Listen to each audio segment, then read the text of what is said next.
Go. Episode 28. We are back with a bang, I think, this week. Absolutely. We needed to come back with a bang. And here she is. Our guest Our for guest the for week. today. Absolutely. Are you excited? I'm very excited, yeah. It's good to have. I am quite enjoying sharing the sofa, I have to say. I think it might have to become a regular occurrence. She's got a few ideas up her sleeve, which Literally, are really exciting. literally. That was good, yeah. I'll tell you that fun. after. Yeah. Anyway, so... I'm No, not today. We I'm had to have a little week off, didn't we? So we had like 2 weeks off. And I think the fact of the matter is that sometimes life just gets a bit too much. Yeah, it was. I think both of us were just like. Fully consumed by life. Yeah. I think I lost Oscar, the dog. I think that hit you, didn't it, last week? I think that's Massively. what it was. I think it massively did. And do you know what? Like, we come on and we do lay it out a little bit, but I didn't even have it in me last week. I didn't. I And was you had a lot of emotionally work, drained. didn't you? Yeah, work was not good at all.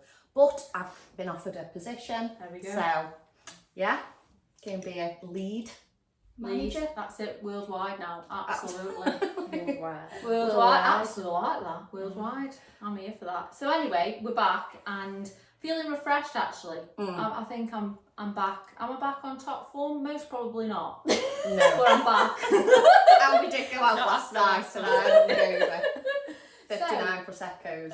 I think what I'd like to talk about today, and I spoke to you just, didn't I, is about things that happen to us in our lives and which change our lives forever, and it's how we turn that around and carry on, I think. So for you, Yep.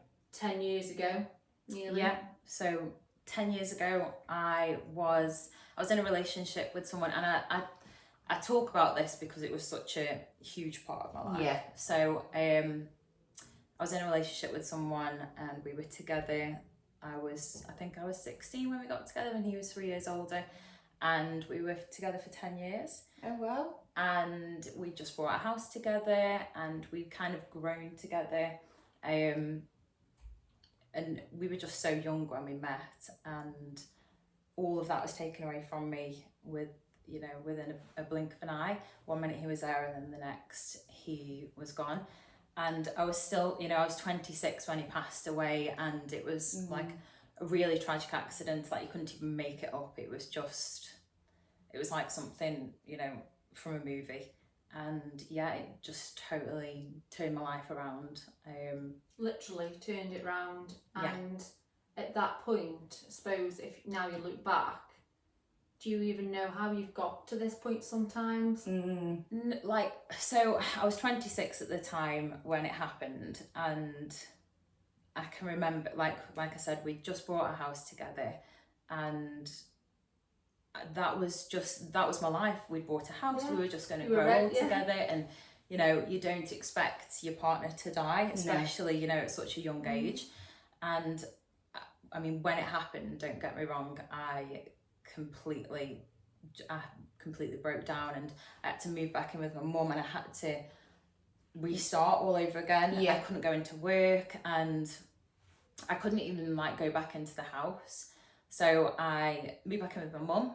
So you had to really, you have, rebuild your life at 26. Yeah, start all over And again. grieve for somebody at the same time. Yeah. Yeah. Which, grief is the price we pay for love, but my God.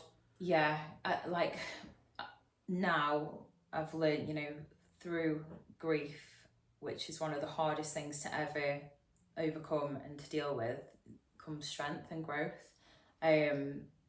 Honestly, you make me a bit emotional, because it is how you look at it sometimes, isn't it? That grief does bring a lot of pain, and it brings horrific times. So when you see that actually there's some growth in it, and which is really inspirational, because some people don't know that way, and coming on here and sharing that. I don't, at the time that you can't see it, and when it happened, I'd never thought, I'm never going to get over this. How am I ever going to get over this? And I guess the thing that helped me was yoga. Yeah. And I think without that, I don't think I would be Really? where I am. So yoga for you is like Yoga's like, that a is, saviour. I always say yoga saved my life, and it's a big statement, but it definitely, I can remember, like, I didn't know how to process things. I'd either run from them and I'd go to the gym, or I'd run, or literally run, or just do things to distract myself, that I would never actually sit in the moment. And I can remember going to Argos, and everyone used to say to me, do some yoga, do some meditation. I'm like, oh God. Did you do it before? No. So I'd done it before, but never done it. I'd always like practiced yoga, but not really there. Just like, just doing the movements, but never really fully. No. Yeah, because there is a lot to it, isn't there? It's not just about, the downward dog. No, and I guess that's why I wanted to become a teacher. But like I said, I can remember going to Argos, getting a mat and thinking, right, I'm going to do it. And I followed along with some YouTube videos, and it was hard. Like, I would only do like 10 minutes at a time, but I did it every day. Yeah. And I thought, I'm doing this every day, and I'd do it by myself. And that was my time where actually I'm going to start to process this and like process my emotions, process how I'm feeling. And like, I was so angry at the time when it happened, and I was just so, I had like resentment towards everyone, because I was like, the will carries on, doesn't it? And how dare it? How dare it carry on? Exactly. And you think, why are people not stop? Why aren't people sad that this has happened? Like, why aren't people like crying, and why are they still carrying on and doing fun things when I'm feeling all this pain? So yeah, yoga definitely helped me to see the bigger picture and see, actually, I can get over this, and not get over it, I can get through this. Do you meditate? I meditate, I practice yoga, and that's what made me want to become a teacher, because I wanted to help other people overcome difficult things as well through the power of yoga and meditation. That's incredible. I mean, I want to start meditating, but my brain is goes from one thing to another, and it is learning again to bring yourself, to sit with your breath and everything else. I find it really difficult to do, but it's not easy. Like, I found it incredibly difficult, because my mind has always been so active. I've always been a really active person, mentally and physically, and I'd get on the mat and I just wouldn't be with it. I would be thinking, oh my God, I need to do this. And what's in the fridge? I'm hungry. This is so boring. Oh my God, how many minutes later? And it wouldn't be enjoyable. But then over time, when that monkey mind starts to slow down, and actually there's so much happiness and peace of mind and calmness of mind, and there's so much growth that comes from meditation and finding that quiet space, just being present, because I don't think many of us are present. We're not. We're always this. I think this society, this day and age, makes us look forward. What do we want next, instead of actually, what are we grateful for today? Gratitude is huge, isn't it? It can be like quite a throwaway word. Oh, you've got to be grateful for this. But really, I am so grateful for the small things. And, I was listening to a podcast today, and it really is just being grateful for those small little things. Like, I've been out with my niece today, and I'm just grateful to have my niece and to go shopping with her. And I don't ask for much. I don't want much. I'm not a very, like, I need loads of things to make me happy. Now I'm quite happy with a cup of coffee, a catch up with a friend, like. And shouldn't that's from what happened, or do you think you would like because suppose like you know that it can change like that. So and like I think a lot of the time people are always running from things, like, right, I want to lose half a stone. You lose half a stone, you want more. You're chasing. I want the promotion, you've got the promotion. I need more money. I think, why can't we find contentment in what we've got? And there's, like I said, there's so much peace and happiness in finding that contentment. Like, I am happy with everything I've got, and I don't ever think I need more money. I need a better job. I wish I had that. I'm very happy with my work, and I'm very happy with the people who I surround myself with. And it's an incredible mindset to have. And I think, you know, going back to like sitting with what you've got to deal with is a question I get asked a lot, is like, somebody messaged me saying, how do I sit with it? Because it absolutely kills me sitting with it. And I always say we have to feel it to heal it, and it is difficult sitting with it, and it is difficult to sit with trauma. Oh, it's really painful. It's horrific, but in order to move forward and find growth, we have to sit with it. We have to sit with the uncomfortable feelings. We have to sit through hell sometimes, and it is hell sometimes, and it's being on the floor in your darkest moments. But knowing that you will rise eventually, and you're proof that actually you know these things happen, but actually you haven't got over it, but you've learned a way of living with it, I suppose. And I think you don't have a choice. I don't get me wrong, I spent, you know, and I was talking to you about, you know, we've both lost a parent, and it's like you never get over it, but no one's going to come and pick you up. You've got to do it yourself. And I can remember losing my dad at a very young age, and I was thinking, it's okay, because someone's going to knock on my door and they're going to change my life. And when I lost James, it's okay, because someone's going to pick me up. No one's going to pick you up. You've got to do it for yourself. And don't get me wrong, you know, your family and your friends, hopefully they'll be there to support you and help you get through it, but they can't do it for you. And it takes true strength and bravery to sit with it and overcome it. You know, I remember being the 12-year-old girl who lost a dad, and you were 14, and I think nobody prepares you for it. You know, your life's turned upside down. It's never the same again.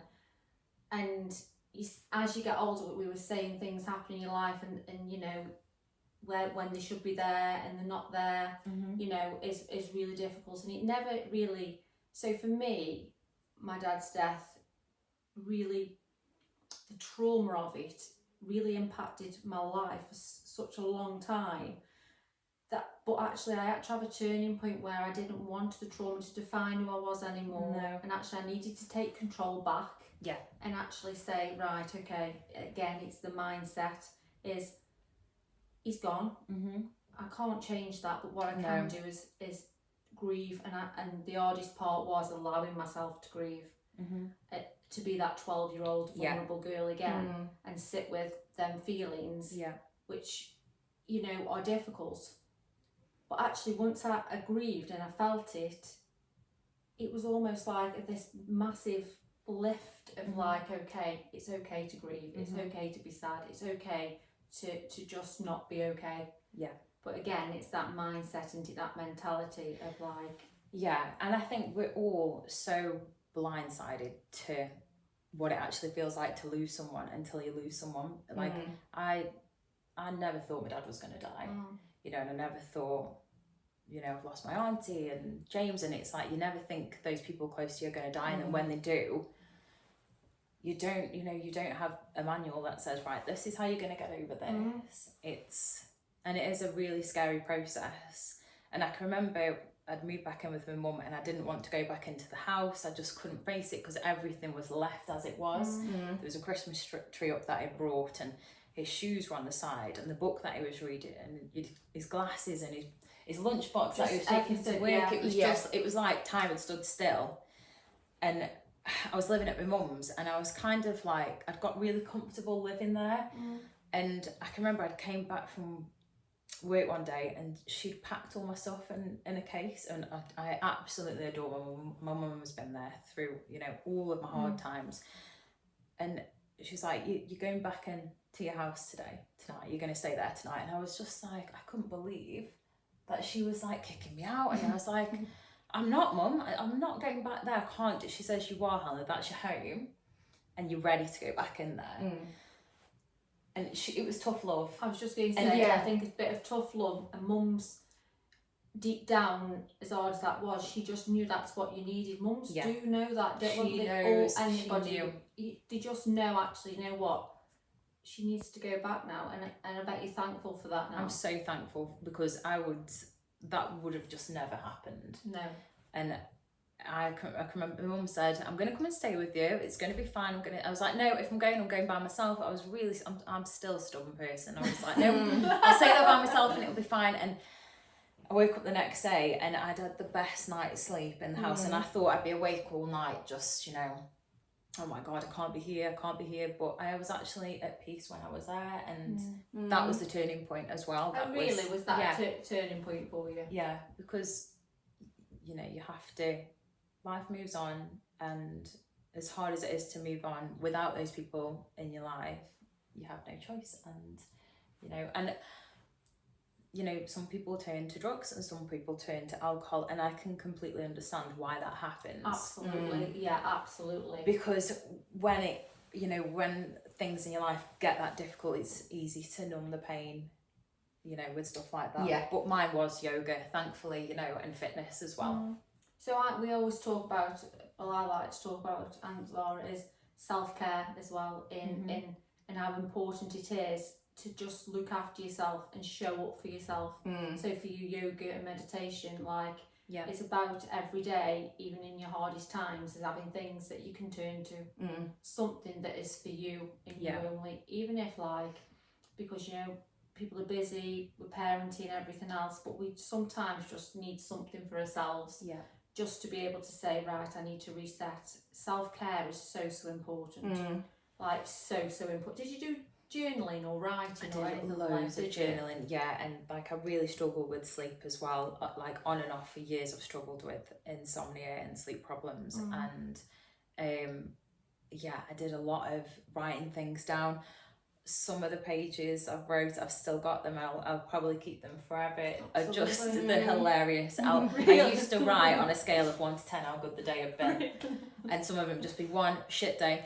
I haven't slept, had no food, feel like crap, can't be arsed. And then the next day it would be like 9, had a great night's sleep, ate some really good food, feeling really great today. And that's just the reality of life, isn't it? Yeah. You have a really bad day, but as I was saying to you before, I used to have a bad day, and that bad day would last for a month. I'd be like, I'm in a mood, and that's it. Just let me be in my mood. I'm not talking to anyone. I'm going to be a nasty, vile person, and that's it. And now I'm like, I don't want to be that person. No. I'm gonna be in a mood, but I'm gonna get over it, and I'm gonna move on from it, because life's too short. Yeah. And I don't want to be that angry, miserable person. I want to. But you get why people can do that, because it's quite easily done, isn't it? But again, I must have said about 1,000 times, it's your mind. We are in control of what we do, and I don't think people quite understand that actually the thoughts that we have, you can change. You can. I've been having a conversation with somebody who's been helping out this week, who's been struggling mentally, and it's like, I was trying to explain. They were saying, I've got this thought and it's making me fixate, and I was like, but you're in. Tell the thought, no, not today, thank you. Goodbye. Off you go. Yeah, it is. And I said, I know how difficult it is, because I've been there. I've been there when I've allowed negative thoughts take over. But actually, it's about saying, no, I'm not. But it's difficult, isn't it, as well? It's so much easier said than done. It is. And when I'm teaching yoga and meditation, we always start, any of my yoga classes, we always start lying down. And because I think if you're coming into a yoga class, you never know what someone's had going on that day, and a lot of the time we're always really busy, and people come in and you can see the stress in the body and in the face, and just you can just see they're frustrated, or something bad's happened in the day. It's like, right, put your bag down, we're gonna begin lying down, we're all gonna close our eyes, and it's almost like you can see the stress leaving the body. Just leave.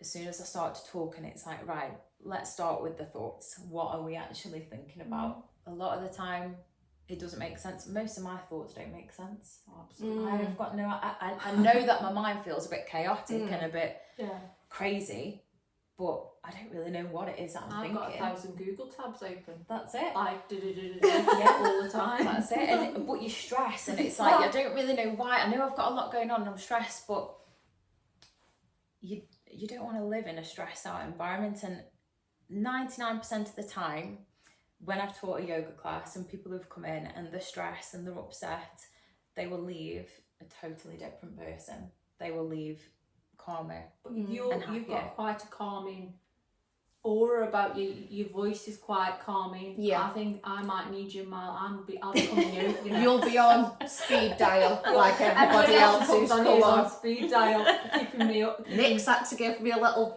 coaching. little bit of coaching Yeah, this week. Sending you to absolutely. sleep. Honestly, just like do you know what? I think I might need to start taking yoga a bit seriously, because I didn't think there was that much depth in it. definitely go. Yeah. I didn't honestly never know did. there was that much depth No. into it.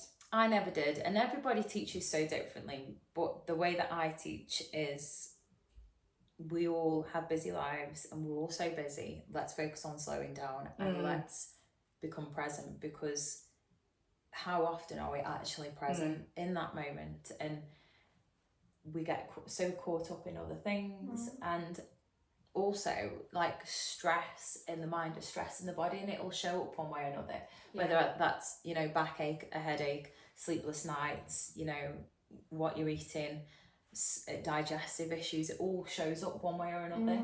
And I feel like I've helped to alleviate a lot of those problems through calming my mind. I need to calm my mind, but I am getting better. It's a journey. I am sometimes, as you can imagine, 100 miles an hour. Yeah. The thoughts process is like, you know, so maybe that's what I need. I need to slow down, and I'm learning to be more present in the day, instead of thinking about tomorrow. Actually, what can I get from today? Yeah. Just not when I'm hungover. No. I would be. If you told me lie down on a mat now, I'd be asleep.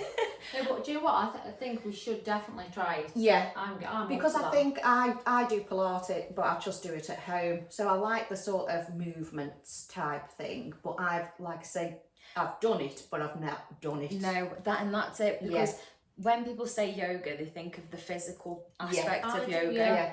Because I always think like, oh, how are you? Like, I'm not very chilled. But I think it, like you say, it's just that doing it and actually there's so much practicing more to it properly. Yeah. There's so much more to it. And I was the same. I used to think, oh, I haven't got time for yoga. It's a bit boring. I'd rather go for a run. Now, if I don't make time for yoga, and even when I'm teaching it at Made, like I'm in the room with the people and I can read the room and I can feel how people are feeling, and that's incredible. And we all leave feeling exactly the same, and everyone kind of like will sit up at the end and everyone will open their eyes and I'm like, did we enjoy that? And everyone's like, oh my god, feel like they're reset, ready to go again. Just reset and just do that every better day. people. Absolutely. Here's to being more calm. I'm here for that. I'm here for that. So how do we book? Where do we do it? Right now. Do we do it right now? Absolutely. So you work at Made, Model Oaks. Yeah, so I work at Made. I've been there for 6 years. So prior to that, I worked at Lifestyle Fitness. I was there for 6 years as well. So I've worked in the fitness industry for like 12 years. No, I didn't. Yeah. No, I used to do a dance class called Sexy Fit, which That's amazing. I knew it was something like that. Yeah, that was Zumba. amazing. Zumba. Not Zumba. I don't know. Sexy Fit. Like, why would I call it Zumba? Good grief. So now it's just Made. Yep, just Made, and you know I do my own little bits as well on the side. Running events and things. I love to bring people together. I love meeting new people. I love finding out about people, and I just love. And here you are with us. That's it. I love hopefully helping to change people's lives for the better. Yeah. And what's one thing, if you could give anybody any advice, like your main thing, what would it be to just give people hope, I suppose, or a bit of guidance? Like, do you ever go back to one piece of advice to yourself that you say? You have to trust the process, and your darkest moments will lead you into your happiest days, and it's so difficult to see that when you're in the depths of darkness. Because you're like, I don't know how I'm going to get out of this, but like you say, I am living proof that you can get through it. And I've had so many messages and I've met so many people in the past that I've said, I just can't do it, Helen, I don't know how you've done it, and how am I ever going to feel happiness again? You just have to keep going with it. Have to. Yeah, and trust that it will be okay. And it you know, there is always light at the end of the tunnel. So life now is really good. Really good. Really good, yeah. And I feel the most content that I've ever felt in my life, and happy, and I'm with my partner Jake, and he's brought a lot of happiness to my life. And I think the people that you meet in your life, they change your life in so many different ways, because I'm not perfect, and Jake has taught me how to, you know, Jake lives life in the moment as well, and he's very much like, I'm quite routine, I'm always quite like stuck in my ways. No, I'm doing my thing, every week's kind of the same, and you know, this is what I'm doing. Jake's like, right, I've booked us a hotel, we're going to go stay here for the night. I'm like, what, we're going to Manchester now? And he'll be like, yeah, I'm coming to pick you up in a second, or just, and I'm like, right, okay. And he's shown me how to be a bit more spontaneous and to live life like, right, come on, this is it, we've got one life, so we're nice. just going to enjoy it. And do you believe everybody meets for a reason? And I think everybody, and I will almost think everybody brings a lesson, or something. Like, I feel like I'm coming across a lot of different people, and I think the more I heal and the more I vibrate higher, I suppose, I'm attracting different into my life as well. And that's why, you know, I do date, but you said, oh, you seen anybody, but actually, do you know, when you just think, actually, I need to still do a lot of work on myself, and then I think the right person will come at the right time. Yeah, they will. And I feel like next level Sarah Luby's on her way. Yeah. She's coming. Yeah. I just don't know when. Yeah, because you know, when you work so hard on yourself, you don't just give that up to just anybody. No, you don't. That's so true. Yeah. And you don't want to, you know, they want to enhance your life, and you want to enhance their life as well, and you have to grow together, and you move together, and it's like, you know, you're not going to go back to where you were, just, you know. And that is true. When you've worked so hard on yourself, and like so hard, like, you don't want, again, it's boundaries, and you're not going to just give yourself to just anybody, or not even just romantically, just anybody. People like, that you meet. And I'm always meeting new people, and like 99% of the time the people that I meet are amazing, and you know, the people that come into Made are amazing people, and a lot of the time they're people that have gone through a lot of stuff, or they're going through a lot of stuff. But then, you know, you do meet some people who actually, you know, that I can tell this isn't right for me. Bad energy.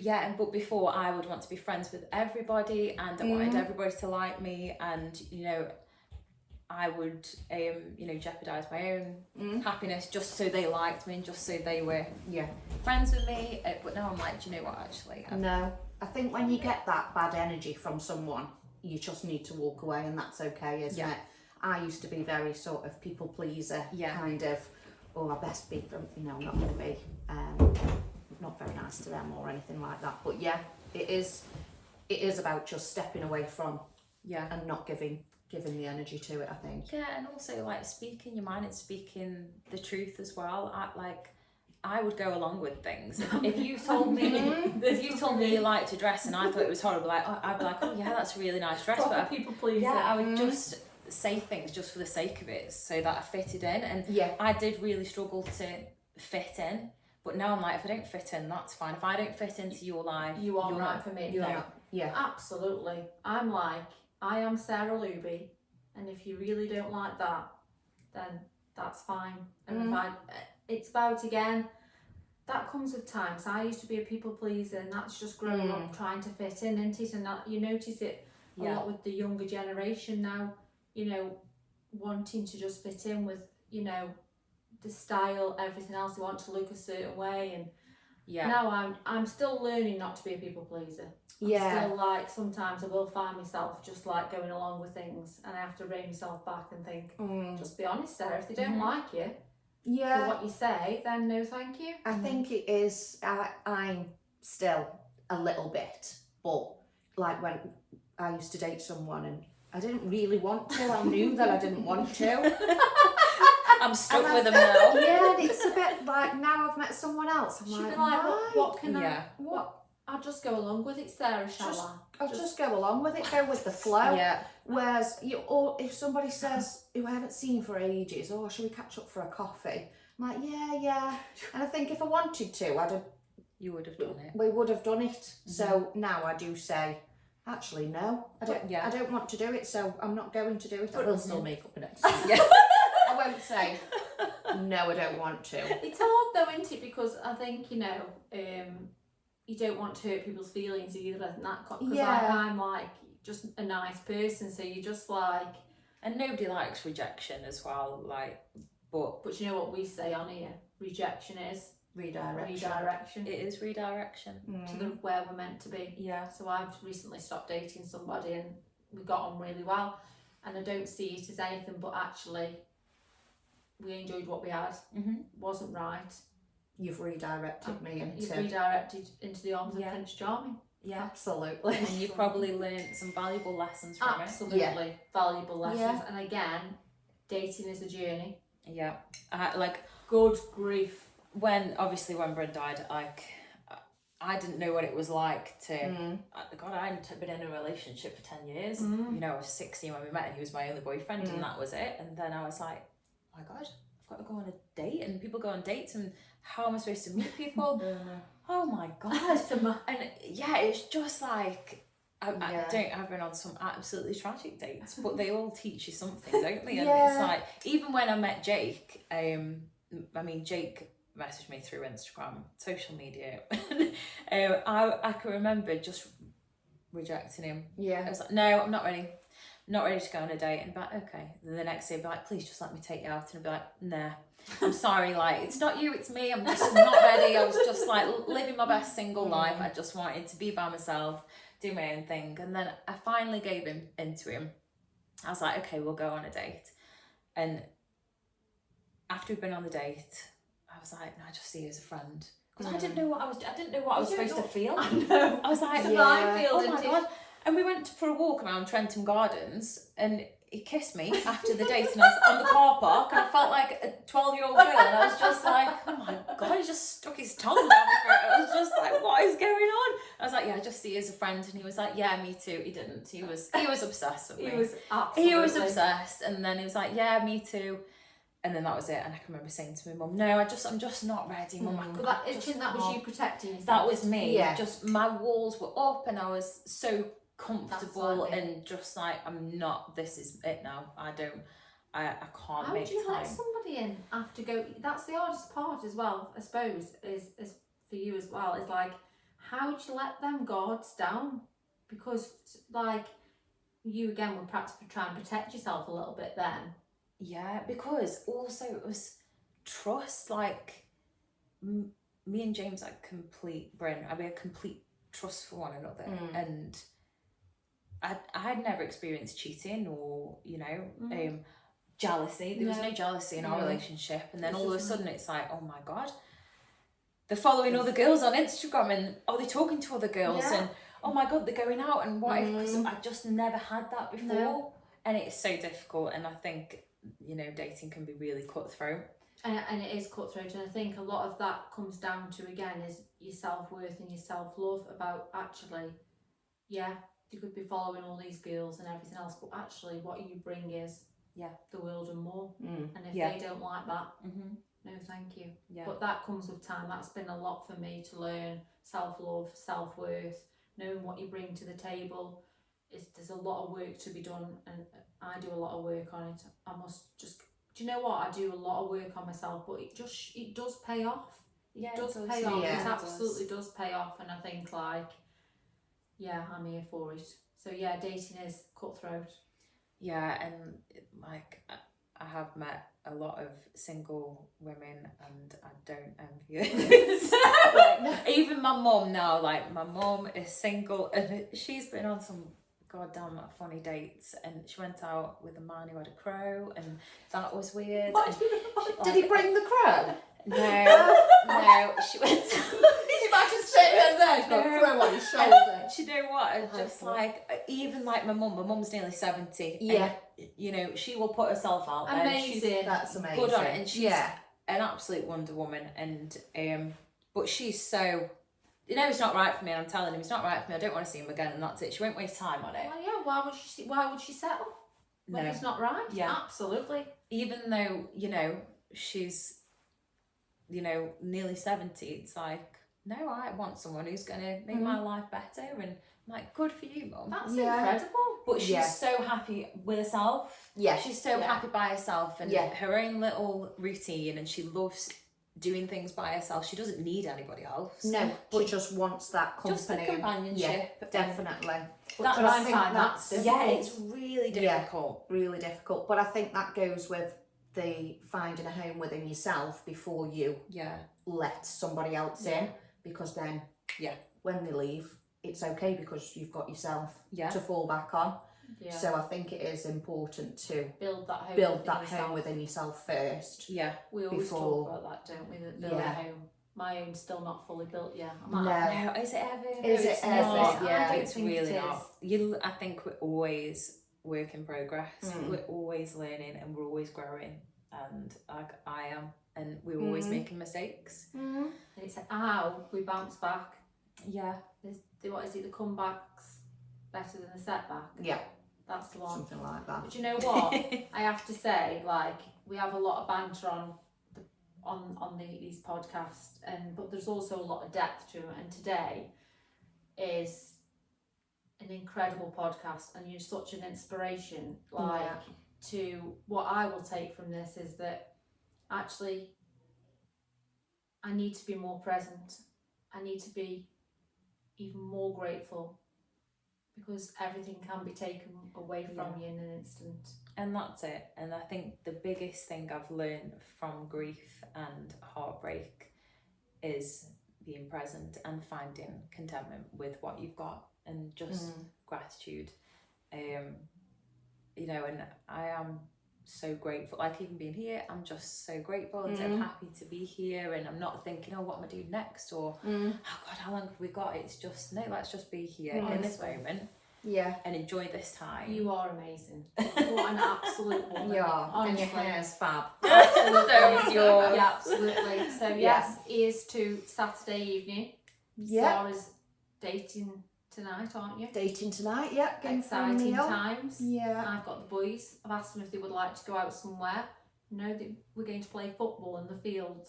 So not in this outfit. Absolutely no. I shall be going home, putting my gym stuff on. We're going straight to the field from here. No. And what are you doing this evening? I have my niece tonight. So we've been shopping with my niece, and she has rinsed me of all the money that I have in Primark, and she's having a sleepover tonight. That sounds incredible. So we've got the popcorn. We're going to watch Strictly Come Dancing. Oh, yes, nice. Absolutely. So here's to, honestly, again, you are incredible, and I can't wait to watch this back, actually. And we're booking on. Oh, actually, booking on, and we're going to video it. Yes.